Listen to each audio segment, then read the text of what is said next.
दोस्तों हाल ही में मैंने ब्रिज कर करके मूवी देखी है जो कि साल 2020 में आई थी और ये एक सच्ची घटना पर आधारित है। दोस्तों सच्ची घटना पर आधारित फिल्में देखना किसको पसंद नहीं है और हॉरर मूवी हो तो और क्या ही कहना। ये मूवी एक ताइवानीज हॉरर फिल्म है जिसको IMDb पर रेटिंग्स मिले हैं 5.7 आउट ऑफ 10। कहा जाता है कि सन 2016 में लिए नाम की एक स्टूडेंट ने तंघाई यूनिवर्सिटी में एक अर्बन लीजेंड को टेस्ट करना चाहा था और इसी को उसने अपने फेसबुक लाइव पर रिकॉर्ड किया था, मगर लिए के लाइव ऑडियंस ने उसके वीडियो में घोस्टली फिगर को पॉइंट आउट किया। उसके बाद वो वहां से भाग गया था और वीडियो को भी डिलीट कर दिया था। कहा जाता है कि तंघाई यूनिवर्सिटी के कैंपस में एक स्टेयर केस है जहां आधी रात को एक एक्स्ट्रा स्टेयर अपने आप आ जाता है और लोगों को इस जगह पर एक फीमेल स्टूडेंट की स्पिरिट भी दिखाई देती है। इसी वजह से इस ब्रिज को फीमेल घोस्ट के नाम से बुलाते हैं और इसी से इंस्पायर होकर ये मूवी ब्रिज कर्स मूवी को बनाया गया है। दोस्तों इस मूवी की कहानी एकदम सिंपल सी है, बट मूवी में पास्ट एंड प्रेजेंट करके सीन दिखाया जाता है जिस वजह से थोड़ा सा कंफ्यूजिंग हो जाता है। मूवी में कैरेक्टर के नाम थोड़े अजीब हैं तो देख लीजिएगा, हो सकता है मैं अच्छे से बोल ना पाऊँ पर I will try my best. तो कहानी शुरू करते हैं एक छोटे से इंट्रो के साथ।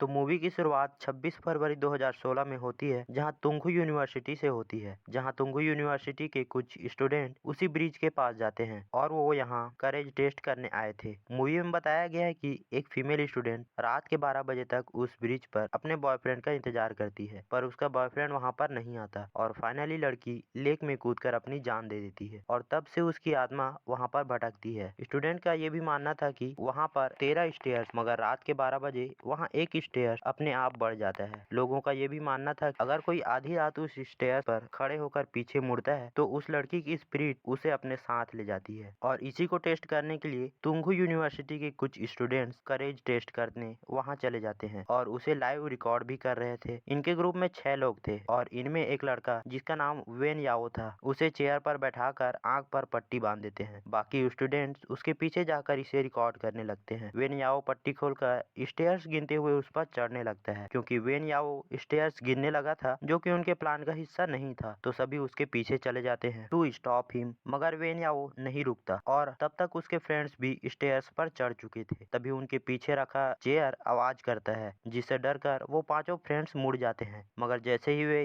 वेन याओ की तरफ मुड़ते हैं तो वेन याओ यहाँ से गायब हो चुका था। इस पॉइंट पर पांचों रियलाइज करते हैं कि वो पीछे मुड़ चुके थे एंड देन कैमरा ब्लैकआउट कर जाता है और इसके बाद न्यूज़पेपर में देखते हैं कि इनके ग्रुप के पांचों मेंबर्स की मिस्टीरियस तरीके से डूबकर मृत्यु हो गई थी इनसाइड द कैंपस। एंड इस घटना के 4 साल बाद यानी 28 फरवरी 2020 में लियान सू यू नाम की एक रिपोर्टर आती है जिसके साथ एक कैमरामैन भी होता है। लियान ये पता लगाना चाह रही थी कि आखिर उन पांचों स्टूडेंट के साथ हुआ क्या था। लियान अपने इन्वेस्टिगेशन के दौरान एक वीडियो देखती है जो ये प्रेडिक्ट कर रहा था कि जो 4 साल पहले हुआ था वो आज रात होने वाला है। अब कहानी पास्ट में 2016 में आती है जहाँ पांचों स्टूडेंट्स स्टेयर्स पर खड़े थे। पांचों रियलाइज करते हैं कि वेन याओ नहीं रहा तो सभी डरकर यूनिवर्सिटी के अंदर चले जाते हैं। कुछ देर बाद वहाँ वेन याओ जाता है और अपने प्रैंक को सक्सेस होता देख खुश होता है और इसी एक्साइटेड में वो पीछे मुड़ जाता है। तभी एक हाथ उसके कंधे पर कोई रखता है और वो उसी लड़की की थी जो वहाँ पर मरी थी। इसके बाद टीचुआन को देखते हैं जो वेन याओ को कॉल करने की कोशिश कर रहा था मगर वो कॉल नहीं उठाता। टीचुआन सानू के साथ ब्रिज पर जाता है वेन याओ को ढूंढने और बाकी 3 फ्रेंड्स डोम के अंदर चले जाते हैं। संग डोम से वॉशरूम में चला जाता है पर वहाँ कोई जोर जोर से उसका दरवाजा पीटता है। संग नीचे से बाहर देखने की कोशिश करता है मगर उसे वहाँ कोई दिखाई नहीं देता। जब वो बाहर आता है तो देखता है कि वहाँ के सारे नल्स खुले हुए थे। संग नल को बंद करने की कोशिश करता है तभी उसके सामने एक बकेट आ जाता है और एक भूतिया आकृति उसको उस बकेट में डुबाकर मार देती है। इधर यू चिंग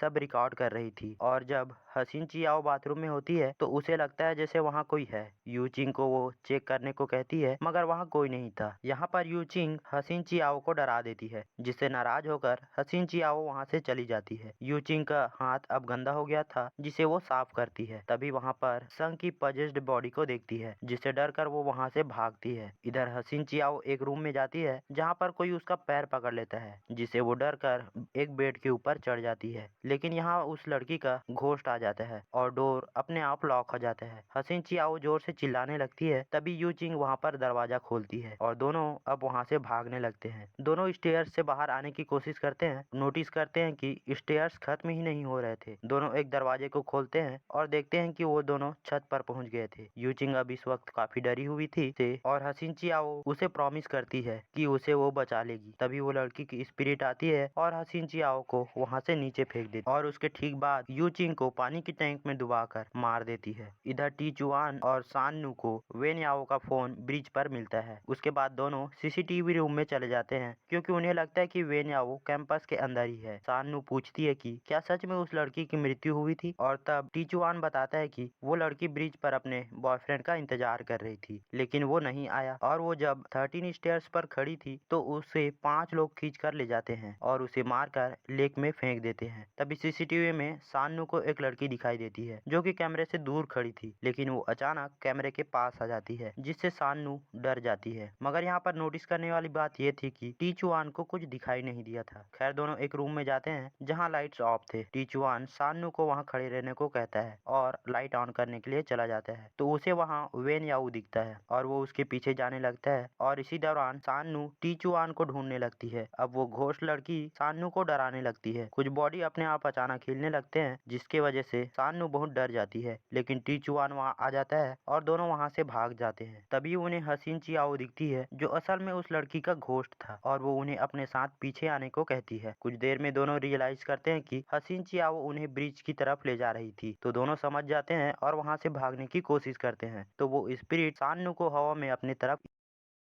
इधर असली हसीन चियाओ को होश आ गया था और वो वहाँ से भागने लगती है। हसीन चियाओ जब ब्रिज के पास पहुँचती है तो उसे यूचिन की पजेस्ड बॉडी मिलती है जो कहती है कि तुमने मुझे नहीं बचाया। तभी वो स्पिरिट यूचिन के पीछे आ जाती है और स्पिरिट हसीन चियाओ को पकड़कर ले जाती है। मूवी अब प्रेजेंट में आती है जहाँ लियान सुयून याद करती है कि उस रात 2016 में 6 लोग थे लेकिन न्यूज में सिर्फ 5 लोगों का ही जिक्र था। अब वो कुछ फोटोज देखती है और उस छठे मेंबर के बारे में ढूंढने लगती है। जब वो बहुत सारे फोटोज वगैरह देखती है तो उसे पता चलता है कि 2012 में भी ऐसा कुछ हो चुका था, यानी कि तब भी 5 स्टूडेंट्स मारे गए थे लेकिन इसे न्यूज में कवर नहीं किया गया था और लियान सिर्फ 2016 की केस को इन्वेस्टिगेट कर रही थी। अब लियान 2012 और 2016 दोनों केसेस में नोटिस करती है कि हसीन Chiao was the common link. अब लियान परेशान थी कि आखिर हसीन चियाओ 2016 में बची कैसे और फिर 2016 में वही करेज टेस्ट करती है और तभी हम फ्लैशबैक में देखते हैं कि सान्नू को पजेस्ड हसीन चियाओ उसे मारने की कोशिश करती है। तभी टीचुआन उसे रोकने की कोशिश करता है मगर हसीन चियाओ सान्नू को मार देती है। टीचुआन वहाँ से डरकर भागने लगता है। टीचुआन उसे कहता है कि वो उसे ना मारे, बदले में टीचुआन कुछ भी करेगा। इस पर हसीन चियाओ कहती है कि आज 5 लोगों की मृत्यु तय है और उसे ब्रिक देते हुए कहती है कि अगर उसे बचना है तो मुझे मार दे। तभी वो घोस्ट टीचुआन पर हमला कर देती है और जिससे डर कर टीचुआन हसीन चियाओ को ब्रिक से हिट कर देता है। अब यहीं पर बहुत सारे लोग कंफ्यूज हो जाते हैं। अब यहाँ पर मैं क्लियर कर दूं कि हसीन चियाओ ने